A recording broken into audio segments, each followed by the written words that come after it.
Okay, we have started talking about this, and over the last couple days when we talked about that, everything was geared around a graph. So you had a graph of a line with 2 points on it, and when you wanted to calculate the slope, almost all of you did the same thing. Count how many units you need to go up, count how many units you come over, and all of a sudden you've got your slope. However, what if you don't have a graph? Or what if I give you numbers that aren't easy to graph? How do you find the slope? Julie, give it to me. y1 minus y2 over x1 minus x2. Any problems? Some of you are sitting there thinking, oh no wait, I learned it as y2 minus y1 over x2 minus x1. Same thing. So, anybody know why m is used for slope? Nobody seems to know, actually. There's no answer to that question. There's rumors, but no actual answers. All right, calculate the slope between 2, -5 and 7, 4. Question? Are we supposed to do this just on like notability? That would be, well, it's up to you. So, Drew just asked a good question. Where should we be doing this? It's entirely up to you how you want to take notes. If you can keep your notes organized in Notability, what I would do personally, if you wanted to work digitally in here, I would create a Notability document, and you could do this one of two ways. Create a note document for each day we take notes, but then you're going to get a big long list of notes, or create one document for, let's say, per chapter, and just do continual notes. You don't have to do it digitally though. You could take old school notes by getting a spiral notebook or some notebook paper and writing stuff down. What you're going to have to decide though is what's going to work best for me. You will have to take notes on a regular basis. Okay. For some of you, you probably don't need to write a lot of this down because you got the algebra under control, but when we get into the hardcore geometry, you're going to have it worked out by then what works best for you. On Notability, you'll notice that you can just keep scrolling. So you can create, theoretically, an infinitely large document if you want to just keep taking notes. It's entirely up to you. All right, so should have the slope calculated by now.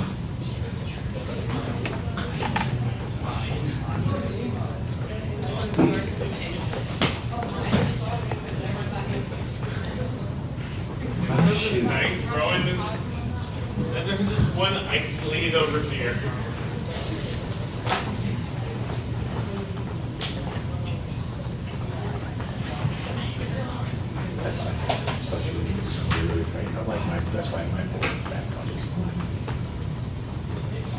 One of the other things that you can do, purely from an aesthetic standpoint, you'll notice that the background for my screen is black because I like the really bright colors on top of the black. You can do that in Notability too. I have a number of calc kids that take notes on black backgrounds because the colors pop a lot more.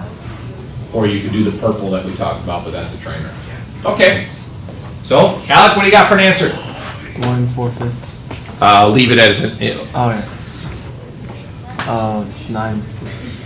9/5. Yeah. 9/5. Who got 9/5? Who got 5/9? Negative 9/5. Negative 5/9. Something I didn't mention. Not that you admit to that. Tell me how you set it up. So I did -5 minus 4 over 2 minus 7. How many people set it up that way? Raise your hand. Exactly like that. Okay. Put your hands down. I'm assuming the rest of you set it up as 4 minus -5 over 7 minus 2. Raise your hand. Okay. Does it matter? No, you get the same answer. In this case, we get -9 over -5, and what's a negative over a negative? Positive. So the slope is equal to 9/5. And again, improper fractions. We don't want any more mixed numerals. Which is kind of funny because when you started fractions way back when, you were taught no improper fractions, everything's a mixed numeral, but now I'm telling you no more mixed numerals, everything's an improper fraction. Has anybody seen the slope formula in a different form? What? Delta y over delta x. Good. Now let me change the colors here.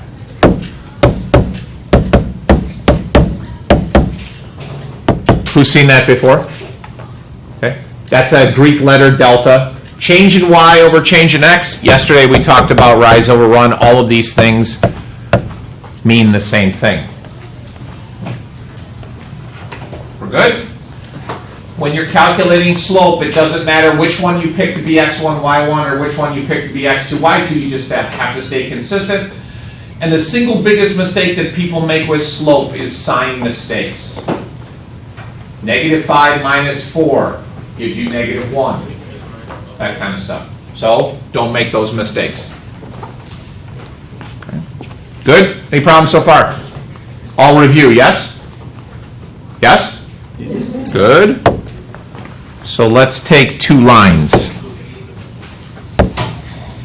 Take this one, and then we're going to take that line and whoops.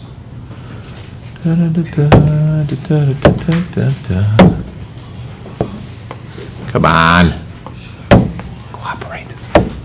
Copy.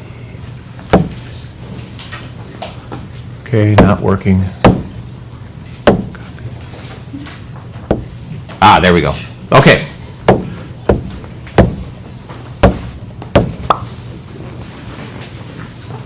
Notice I have arrowheads on my lines. On the homework yesterday, I went through and looked at people's homeworks and made some notes if you were continuing to make the same mistakes. The two biggest things I was looking for: do you have arrowheads on your lines? Did you use the line tool in Notability so they're straight? Can you tell me about those lines? John? They're parallel. They're parallel. What does that mean, John? They both have the same slope. Good. Which means what? That they will never cross. Good.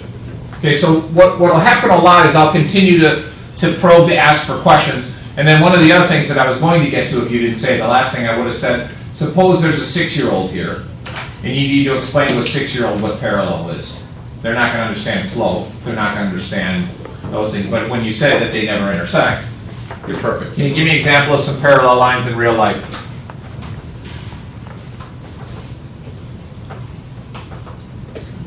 Graph paper lines or style notebook lines. Okay?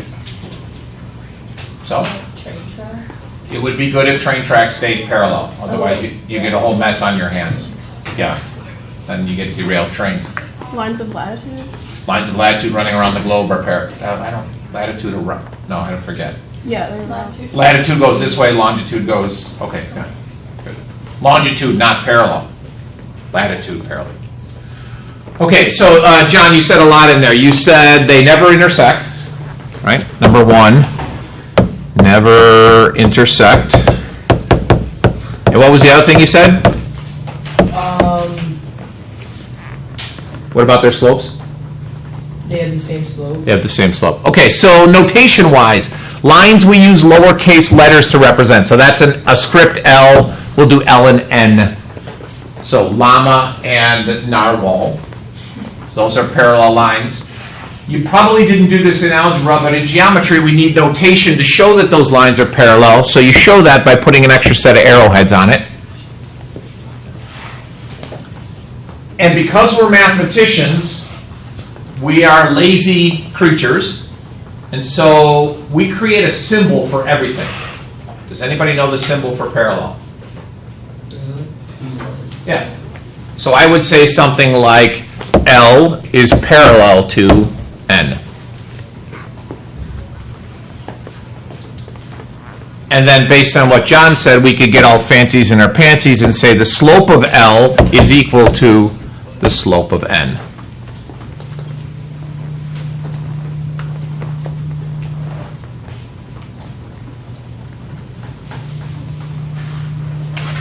We good?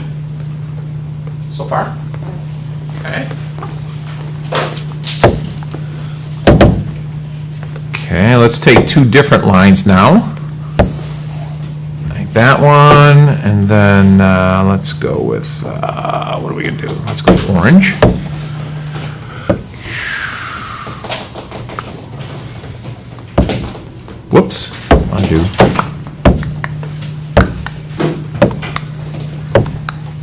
What can you tell me about those lines?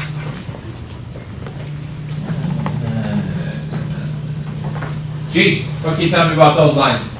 The intercept. Good. What kind of intersect? 90 degree, like a 90 degree. So how do we represent that? I don't know. Anybody know? How do you show that in a picture? Drew?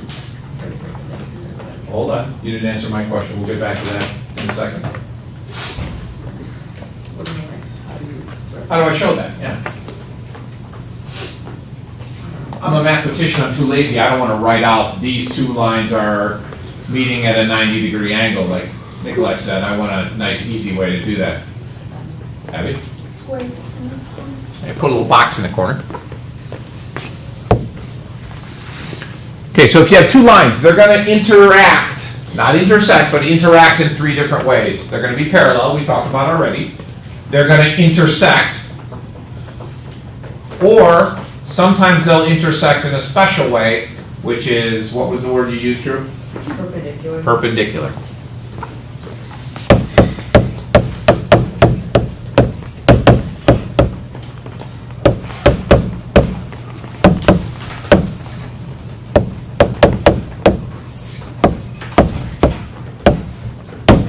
Everybody okay with all that notation? Meets at a 90 degree, and that's the symbol for angle. And we'll talk a little bit more when we get into the geometry, a little bit more about, well, what is an angle? What does it mean to have a degree? That kind of stuff. But since we're doing algebra now, we're good to go. Okay. What do you know about their slopes? Well, let me name these lines. Let's call this, we'll call this P, and we'll call this Q. What do you know about the slopes of P and Q? John? I forget the words, but it'll be like, one will be positive and it'll be like +4. Like I'm making an example. Okay, all right, hold on. Let me write this down so everybody can follow. You're saying that the slope Would be of 4. Q is 4, and therefore the slope of P would be -1/4. -1/4. What's that called? Opposite reciprocal. Opposite reciprocals. Very good. By the way, his numbers probably aren't correct, but in general, you'll notice that P goes this way and Q goes this way. Is the slope of P positive or negative? Negative. Positive or negative? Here, Q. P. Oh. P is negative, Q is positive. Yeah. Okay, all right. I'll show you another trick that you've probably never seen that might be more helpful.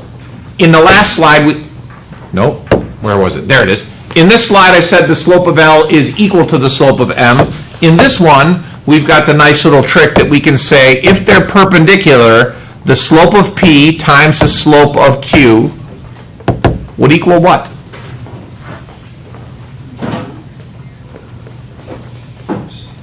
Close. -1. -1. Oh, wait a second. This is a big word. I'm not writing that out again. Does anybody know the symbol for perpendicular? And it's not the box. Isn't it like an upside down T? It's an upside down T. Very good. It looks like this. Okay, that means perpendicular. So we would say something like P is perpendicular to Q.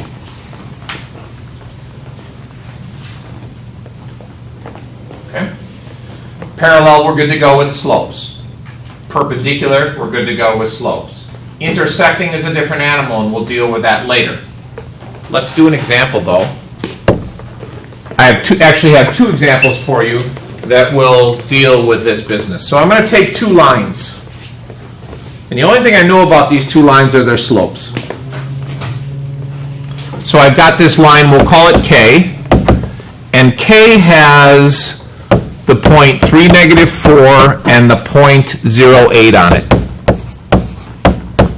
And then I've got another line, which I'm calling J. And J has the points 1, 5, and -3, 6. Is K parallel to J? Is K perpendicular to J? Or neither? Solve the problem. Now you're in a group, you should be relying on your group. If you're smart, you'll split up the responsibility. Have two people calculate the slope of K, have two people calculate the slope of J, and then compare. Do you want to grind it all out on your own? Go ahead.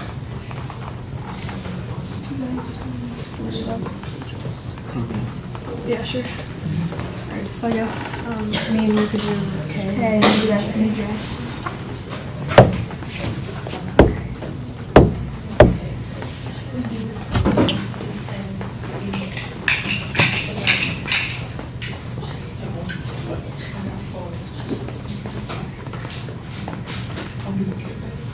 What do you do for J?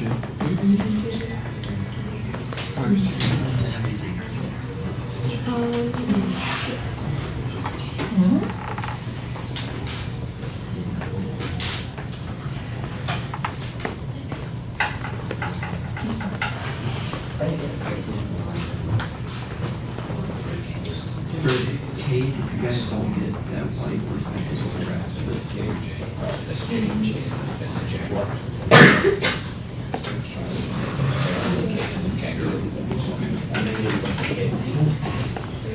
you guys did negative 1.4. Okay, so then when you're done, you'll put your slope on the left half. Just be aware if you decide to erase and sheet writing, it's going to screw up, so just communicate with each other.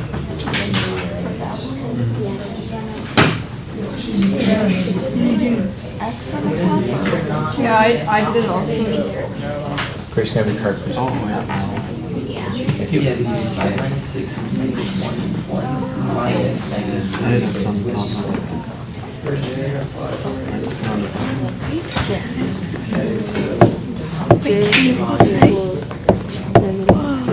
Oh no. What did I do?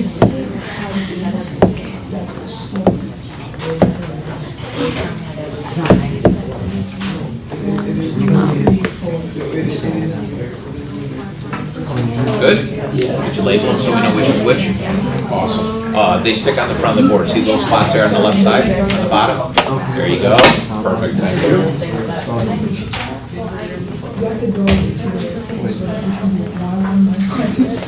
Wait, hold on. I need to see some work. I don't just want numbers appearing out of anywhere. Come on now. Y on top. So it's 5, 6, 5 minus 6. Wait, Natalie, how did you get 4 or not 4? Well, she's gonna show you her work, and then she can answer that question with her works. Oh my gosh. I erase. the Y. Erase. Wait. Erase. Wait, I need to erase it. Okay. That's teamwork right there.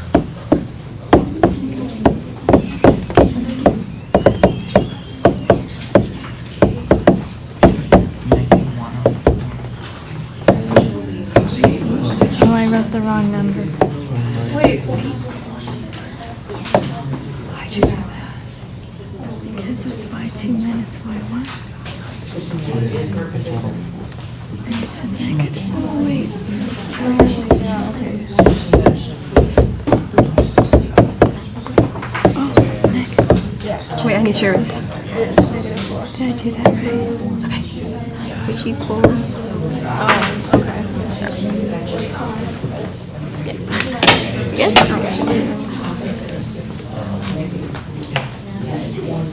But when you multiply those two... Okay, do we agree with their numbers, first of all? Negative 1/4 for the slope of J and negative 4 for the slope of K. Yes. Good. Now we need to answer the question, are they parallel, perpendicular, or neither? John? Neither. Neither. Does everybody understand why it's neither? Well, obviously, they're not the same slope, so that allows you to get rid of this one. How do you check this? Well, you could realize that they're not opposite reciprocals. You could multiply them together and see if you get negative 1. Beautiful. Negative 4, 1/4 times negative 4 gives you 1. What should it be? Negative 1. Can't be perpendicular. Gone. So they're just two plain old lines that intersect. Okay? Next example.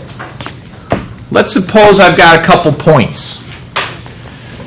And I lost one of the coordinates of one of the points. So I got one point, we'll call this point A. A is at 2, -5. And then I've got a point D. And D is at 4, y. I lost the y coordinate for D. However, I do know that the slope of the line AD is equal to -6. Find y for me, please.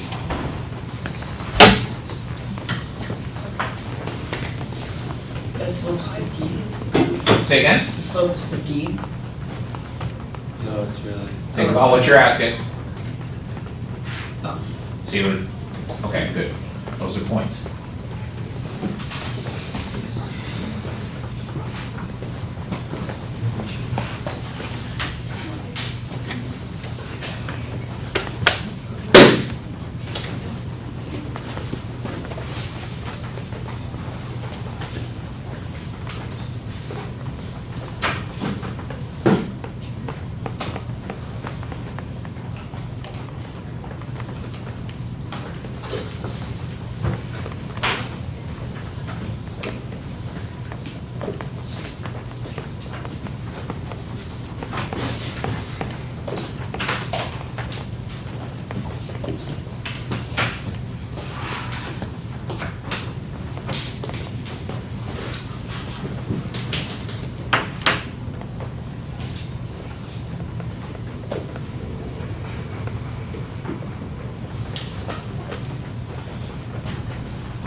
That mistake carries over, now so you gotta clean up that other stuff.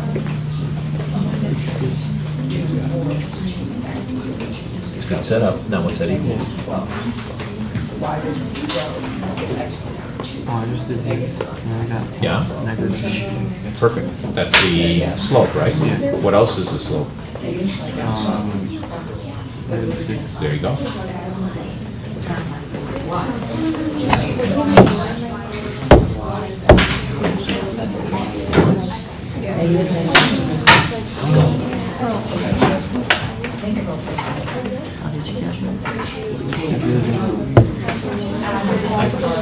Y over y and x over x. You know, like in the slope, how you find the slope?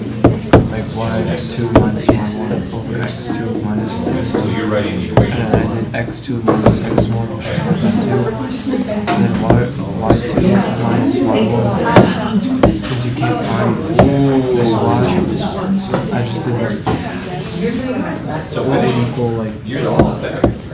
because like, I don't You know, wrote the equation line using that. because the slope is 6. Right? Yeah. So now find And the you have y to find value. something that when you subtract it by 5, it turns into 12, and then you divide 12 plus -2. No, it's -17. So for every one, So that's what y.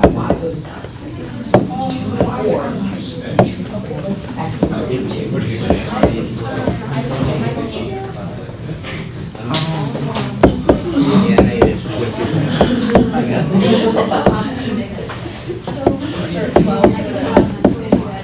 Did you not know what to do or got a different answer?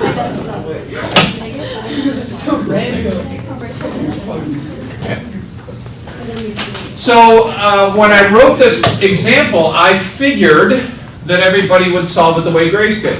Grace, tell us what you did. Well, I set up the problem and then I subtracted 2 minus 4 and I got -2. And then I multiplied both sides by -2.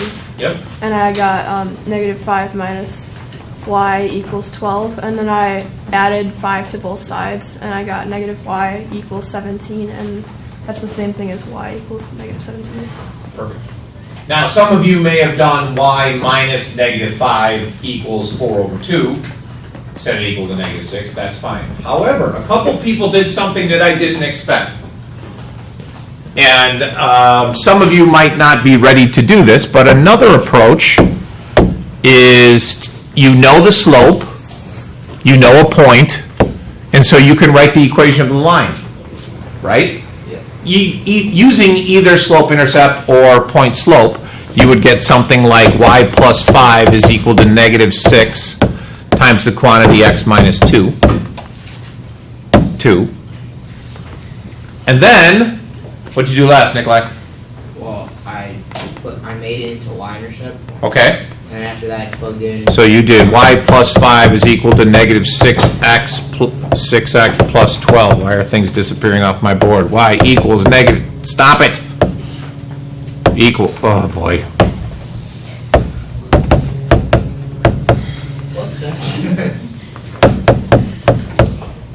It'll come back in a second. Is that what you got? Yeah, that's what I did. And then did what? I plugged in 4 from D. Good. Another approach to it.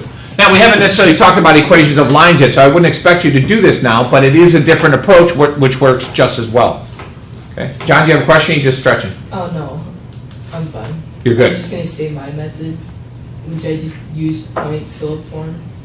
Okay, so you have the same thing here? Yeah, and I just plugged 4 in for x. Yeah, so you stopped here, you didn't do the conversion. No. Perfect. Okay, so there's 3 different ways to solve the same problem.